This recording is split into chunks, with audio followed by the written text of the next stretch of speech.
Hello, thanks for checking out this video on the game called Skulking, the game of scheming and skulking. My name is Brent. I'm also known as Grandpa Beck, and in this game I'm also known as the Skull King because that's me on the card there. At least my facial expression has been illustrated into the game. And this game is really my favorite game to play. I love all of our games. Of course, I wouldn't have made them if I didn't really enjoy them, but this is the one that I find to be a really good challenge, and that if I get a chance to sit down with the kids or some friends and play a game, it's my first choice usually. Unless it's some new friends that don't know how to play games, then we'll maybe start with another game that's a little bit quicker and easier to learn as a first one. Because this game takes a little more to learn than the other games, but it's worth the slight bit of effort it takes to learn. In order to learn to play the game, first let me introduce the family a little bit. We are blessed with 5 really great kids, and they're all married and we have 5 great kids by spouses. And this picture we took last summer at a family reunion. We all dressed up like pirates, and it showed 9 of our grandkids. We now have 11 grandkids with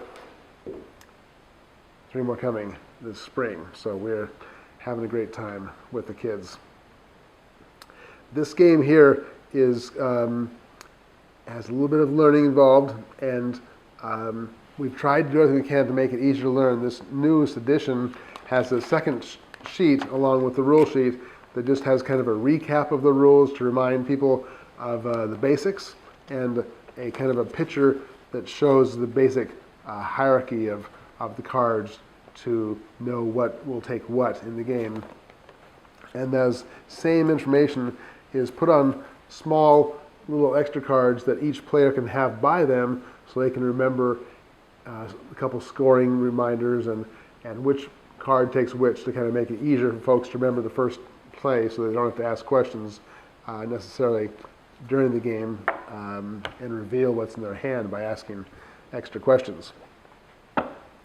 We, as a family, like this game so much that when we needed to have 7 faces for the 7 pirate characters in the game, we took the faces of my wife and I and our 5 kids and illustrated them into the game. And if you look at the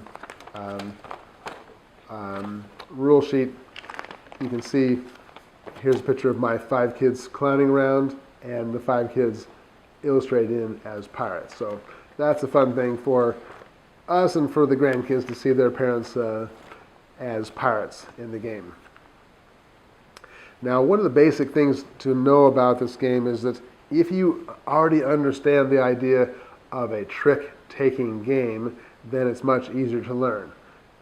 If you understand suits and following suit and trump suit and trick-taking, then you mostly have things figured out, and there's just some added elements to the game to make it more deep and a little more interesting than a standard deck of cards. But that's some basic terminology which you need to understand the game. So let me go through those basic terms a little bit to make sure you understand what it is. The game has 4 suits that be, in this case, they're colored cards. They'd be similar to a hearts or spades or something in a face card. But in this case, we have 4 different colors of cards. There's green, yellow, or purple, green, yellow, and black cards, 1 through 14 of each of those cards. So it's like a deck of cards, but 1 more, with 14 being high. And so there's 4 suits of cards, and then there's a trump suit. The black suit is a trump suit, which means it's just 1 level higher in power than the other 3 suits. So that's important to understand. And then the pirates are 1 level higher power than the trump suits, and the one card that beats them all is the Skull King. And so I'll explain a little more about that in a moment. So in the game, the other concept you need to understand is what's called a trick. And so what a trick means is that every player is going to have cards in their hand, and each turn, each player will play one card. That's called taking a trick, or that's called a trick. And whoever has the highest card or the most powerful card wins. And so if there's 5 players, everyone plays one card in order, clockwise, from some point, and the highest card wins. That's called taking a trick. And in this game, the important thing is how many tricks you take. Occasionally there's some extra bonus points, but primarily you're scored basically on the number of tricks you take. And it's not just winning the most tricks that matters, it's a matter of winning the exact number of tricks that you estimate that you're going to win. And so before each hand, we all look at our cards, and then we all decide how many tricks we think we can take, and then we have to bid simultaneously to declare our bids, and then we place those bids on the score pad here before the game play begins that round. And so let's say it's round 5. There's 5 players, and we each have 5 cards. There's going to be 5 separate times where someone plays, everybody else plays after that, and someone wins. There'll be 5 tricks taken. So you're bidding on how many of those 5 tricks you're going to win amongst the 5 players. It could be 0, it could be 1, it could be 2, it could be 3, but you have to decide beforehand based on your hand and then bid. Now the way we bid is that everyone, when they're ready to bid, puts their fist on the table. Once everyone has their fist on the table, we go yo, ho, ho. On the 3rd tap, you'd put out a finger for the number of tricks that you are declaring that you're going to win. If you want to bid 0, you keep your hand closed and bid 0. If you want to bid more than 5 in a later round, you would just verbally declare 6 or whatever and say it out loud, because most of us just have 5 fingers to bid with. And so this game plays in a series of hands, and also the number of cards dealt each hand increases as the game progresses. So round 1, each player just gets 1 card, and there's only 1 trick that can be taken. Round 10, there's going to be 10 cards dealt to each player, so there'll be 10 tricks taken, and so it kind of builds a little bit in complexity and drama as the game progresses and more cards are out there. So that kind of adds an interesting element to the game. And so along with the suits, there are some rules as far as what card you can play. So let's say that I lead off a hand or a trick, and I play a green card. So I play a green card, and everyone else around the table has to play a green card if they're going to play a numbered card and if they have a green card in their hand. So if I led with a green and you have a green card in your hand and you're going to play some card with a number, you can't just choose to play a purple or yellow card. You have to play a green card. It's called following suit. So, but if you want to play any of the cards with names instead of numbers, those cards can all be played at any time. You don't have to follow suit with those cards. So again, if I played a green card and everyone else played a green card, the highest green card would win. That would take the trick. But let's say that I led with a green card and you didn't have a green card and you want to try and win the trick. You could try and play a black card, which is the trump suit. The Jolly Roger suit, which is black, is the trump suit. And that suit is 1 level higher in power than the green, purple, and yellow cards. So even if you played a 1 black and everyone else played green, you would win, even though it was a lower number, because it's 1 level higher in power.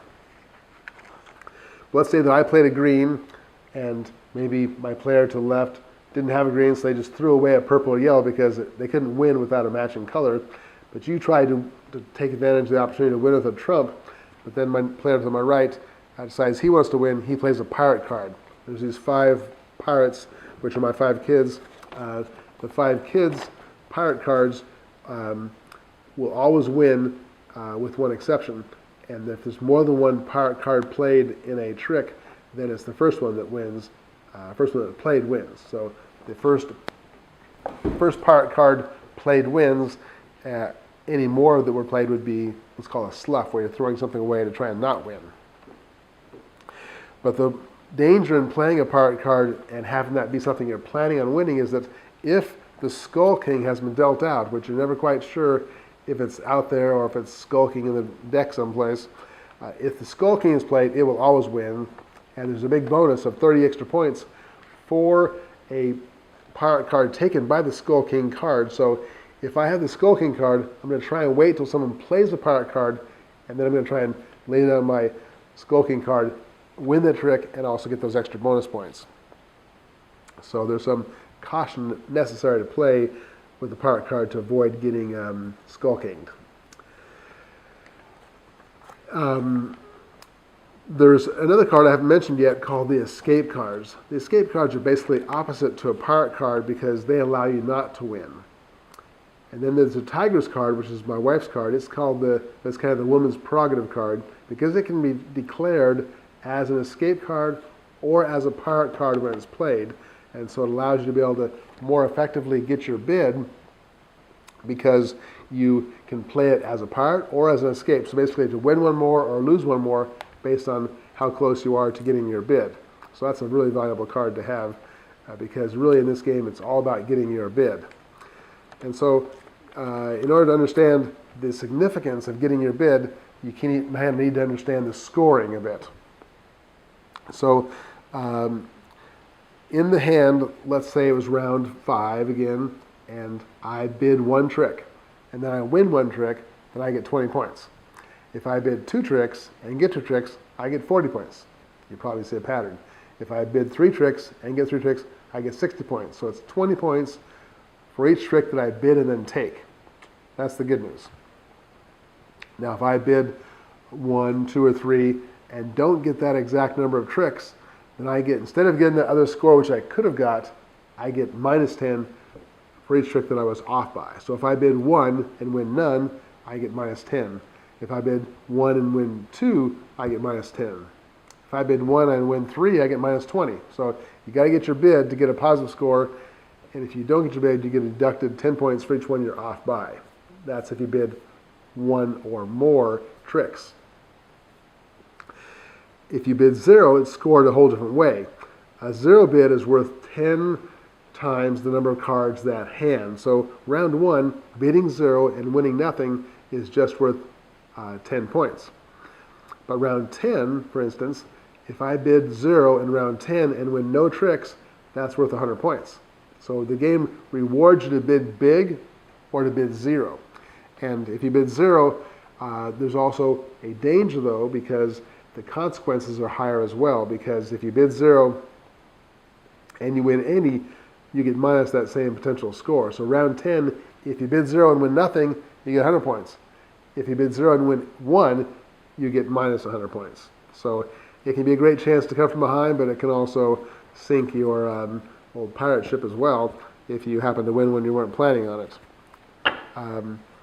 The scoring isn't difficult, but it takes a little bit of practice, and there's a score pad to make it easier to keep track of. There's also a couple other bonus points. If you look at the 14 of the black suit and the 14 of the yellow suit, it'll say on the card either bonus 20 or bonus 10. Whoever wins those cards gets those bonus points. And so there's a little incentive to win those extra cards specifically. The game is one that once you learn how to play it, you'll be playing it over and over again because there's just so many variables that it really is challenging to get your bid. Not hard to play, but it's hard to always get your bid